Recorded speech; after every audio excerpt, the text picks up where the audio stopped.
فوت ہونے والے نوجوان کی جب قبر کھودی گئی تو قبر میں نور ہی نور تھا۔ گلاب اگے ہوئے تھے جن کی خوشبو سے قبر میں عطر پھیلا ہوا تھا۔ ایسے لگتا تھا جیسے جنت کی تمام کھڑکیاں قبر کی طرف کھول دی گئیں۔ خیر، اس نوجوان کی تدفین کی گئی۔ تدفین کرنے کے بعد یہی قبر کھودنے والے لوگ اس نوجوان کے گھر گئے۔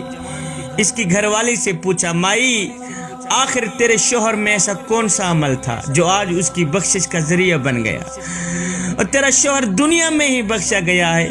بتا تو صحیح، ایسا کون سا عمل کیا کرتا تھا؟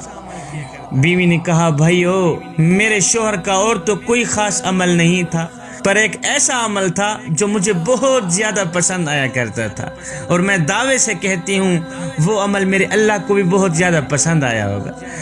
وہ عمل کون سا تھا؟ وہ یہ تھا کہ جب فجر کی اذان ہوا کرتی تھی تو میرا شوہر 5 سالہ اپنے بچے کو اٹھاتا، کہتا، اٹھ بیٹے، چلتے ہیں مسجد میں نماز پڑھنے۔ اور بیٹے، نماز میرے نبی کی آنکھوں کی ٹھنڈک ہے، نماز کبھی نہ چھوڑنا۔ نماز میرے نبی کی آنکھوں کی ٹھنڈک ہے۔ اپنے 5 سالہ بچے کو کہتا، بیٹے، صرف میرے نبی کی آنکھوں کی ٹھنڈک نہیں، تیرے نبی کی آنکھوں کی ٹھنڈک بھی ہے، بیٹا نماز کبھی نہ چھوڑنا۔ اللہ اکبر! بیٹے کو نماز کا درس دینے والے باپ کی بخشش دنیا میں ہی کر دی گئی۔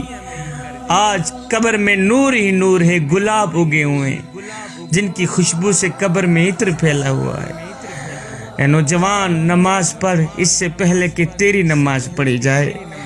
دن میں 5 ٹائم نماز پڑھنے کی اپنی عادت بنا لے، صرف یہ سوچ کر کے کہ ہو سکتا ہے یہ نماز تیری زندگی کی آخری نماز ہو سکتا ہے یہ اذان تیری زندگی کی آخری اذان ہو، میاں ہو سکتا ہے تجھے تیرا رب آخری بار بلا رہا ہو۔